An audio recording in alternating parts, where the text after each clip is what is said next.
We're pulling up the data to look at the top rookies from week 5 to see whether we want to buy, sell, trade, or even ignore some of these players going forward to help build our rosters, help set our lineups in the future, and see what we want to do with our fantasy teams. But you need to click that subscribe button right now.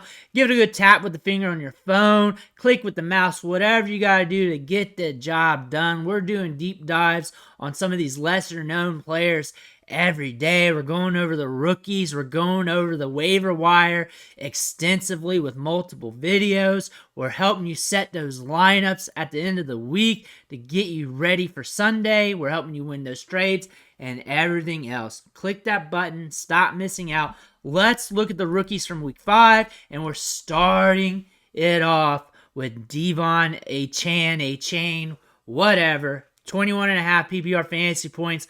Got hurt in this game. He's on IR. He's going to be out for a bit. But the one thing we can really say is this dude has juice. He's been consistent over the last 3 weeks. Very productive, and we should expect that when he comes back. I think this is a perfect fit with the Dolphins. I don't think this is a new thing that's been said. I think a lot of people have said that. Even I've said that before once he got drafted and bumped him up quite a bit.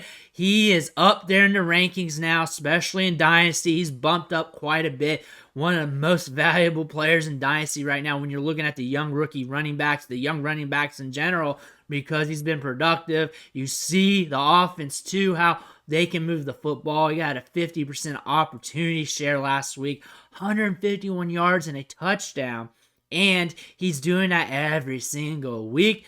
Now we got to see him rest up. We got to see him get better, see him get back on the field, but this is what he does. This is what Achane does. Now we're looking at Puka Nacua, and a lot of people were wondering what was going to happen with Cooper Kupp back, and I was speculating, saying, hey, even if there is a decrease, it's not going to go down to 0. It's not going to be a huge impact. And from 30-some% target share to like a 25, 22, you're still going to want that, and that's still going to be a win on your portfolio. But we saw him hit a 32.4% target share. This guy's in it to win it. He's in for the long term. He's going to be a key piece for a long time getting volume. There might be added volatility due to Kupp being back, but he's a top-end wide receiver in fantasy football for the rest of the year, next year, because this guy has been tremendous, creating separation, good ball skills, had 11 targets in this game, 140 air yards. He's getting targets in volume. He's getting targets deep downfield. He's scoring in a lot of games. He's getting a lot of volume consistently. He's getting a lot of workload. It doesn't matter who he's sharing the field with. Puka Nacua is that love story from the 2023 season that came out of nowhere and really surprised fantasy gamers because he was a 5th-round pick. But he was doing some things in training camp and in preseason to really light you up, to get excited for him, especially once we saw Cooper Kupp out on IR and out for some time. Nacua took that opportunity, ran with it. He's also in the perfect offense for him because he'll get flooded with targets from Stafford. Stafford doesn't care. If you're consistent, if you're reliable, he's going to flood you with targets. That's what he's doing with Nacua. This is a great spot for him. He should be good to go for a very long time. Sam LaPorta, one of the best tight ends in this year's class, a very good tight end class. He was a cheap discount in redraft, cheap discount in dynasty, and he's jumping up the ranks. 19.7 PPR fantasy points last week. He had 2 touchdowns, though. It was buoyed by that, just 4 targets, but still, 4 targets is all right for a tight end. 14.8% target share, okay for a tight end. But we're seeing him be consistent. 19, 9, 22, 11, and 8 in his games this year.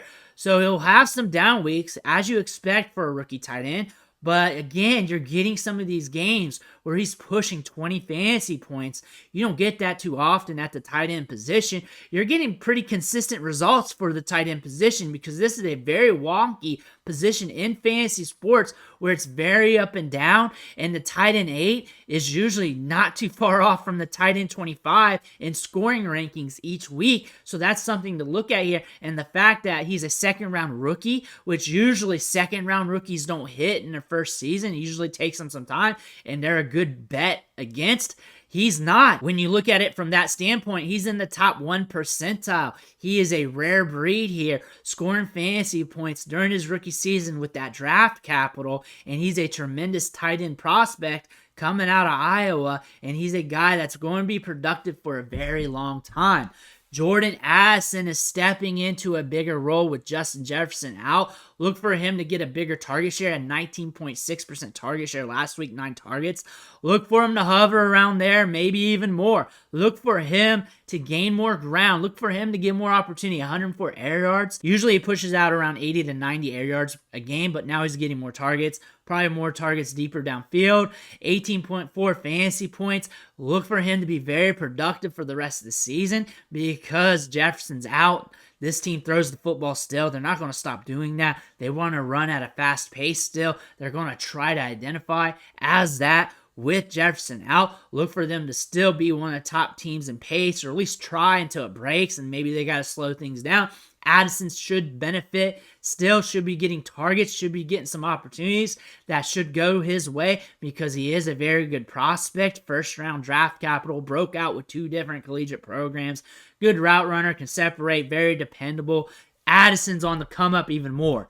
Now we're looking at Bryce Young, not the greatest game, but decent for fantasy production. That's what happens at the quarterback position. Tossed 3 touchdowns, got a decent amount of yardage, had a 61% completion rate, 75.8% of his balls were catchable. Was not slinging it deep downfield though, with a 6.2 average depth of target. So that's something to note, but still scored you 18.3 PPR fantasy points. Now we're looking at Jaleel McLaughlin. Had a decent game last week with 17 fantasy points, 33% snap share, shared it with Samaje Perine still, but he led the running backs with a 54.2% opportunity share, had 4 targets and a 14.8% target share, getting opportunity in the passing game, scoring a touchdown, 3 catches, 21 yards, and he's got some pop in his step. He's carving out a role, and when Javonte Williams comes back, they're going to still use him to some degree. We don't know how much, but he's getting opportunity. He needs to keep rolling like this so he can build upon that. Now we're looking at Tajae Spears. We've been talking about him all season long because he's been getting a lot of workload, splitting it with Derrick Henry. In some games, it's almost 50-50 because this dude's got some speed. He's explosive and catch the ball in the backfield. You can use him between the tackles a little bit. You just don't want to rely on it too much or things might break. But 16.9 PPR fantasy points last week. We knew it was eventually going to come because he was eventually going to score his touchdown. You're not on the field that much, seeing opportunities without getting your touchdown game. He could score 3 or 4 more times this season, but the big thing about Tajae Spears is if something happens to Derrick Henry, he's going to be getting a huge bump up. Everybody's going to run to him off the waiver wire because he's already getting workload. He's already running routes. We know the team depends on him, and he's just going to get more workload and usage. That is something you're going to want. He's a good stash if you need a running back to stash. He's a good guy to get if he's sitting on waivers. Now we're looking at Josh Downs. Huge bump up this week. Gardner Minshew in, Anthony Richardson out, and the targets are going to spread around a little bit more. And some of those targets are going to the slot, and he runs about 80% of his snaps in the slot. I think it's around 83% if I remember right.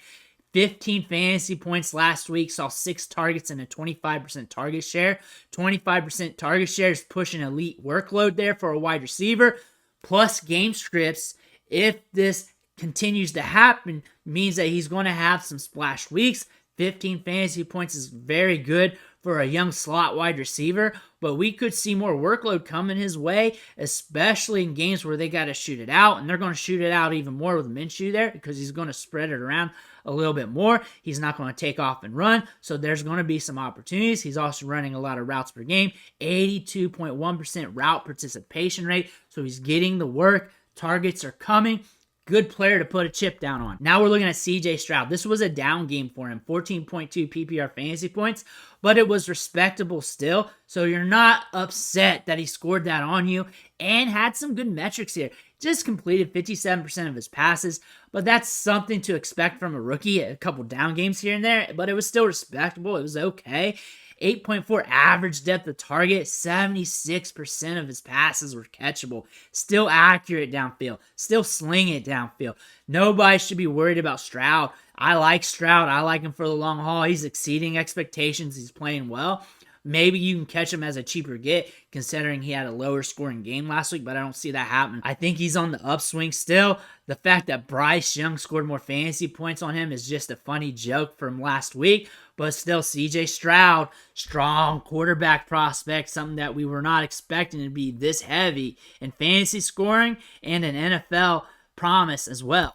Now we're looking at the bottom three here because they were close in scoring, and I did not want to give you Rashee Rice and just leave the other two off. So Rice looked good in the offense, had that touchdown, got a little bit of volume, and what I say about this Chiefs offense, I'm going to continue to say it, is you never know which wide receiver you're going to want to start, but go with the one who's getting the most targets. Right now it's Rice. He's leading the wide receivers in target share, and it looks like every other game he's giving you something in the box score, which is something good you can rely on, and you can look at the matchups, play around with your lineup a little bit. A guy to have off waivers if he's still there, a guy to take your shot on. Kendre Miller in garbage time scored some fantasy points, but he was also using the passing game, saw 4 targets, and it's good to see him get some workload, good to see him get used even in garbage time. Let him rack up some experience. If something happens to Alvin Kamara and Miller is running well in garbage time, he might be getting more opportunities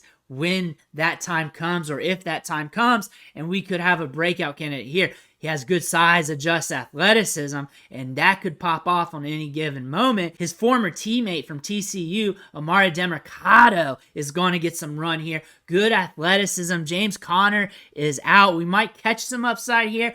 The Cardinals' offense is up and down when it comes to pace, something to pay attention to. Watch the game scripts, but if you need touches, then you need touches. Demercado is going to get some, at least here in the short term. Watch for him, see what he does, but there could be some upside coming forward, but maybe you get 8 to 10 to 12 fantasy points per game out of him, and he gets you out of a bind, get you something for your lineup for the near future if you're hurting. But those are 10 rookies that we're looking at from week 5 who are hitting, who are doing some things, scoring some fantasy points. This was the first week we didn't have Bijan Robinson because he just missed the cut.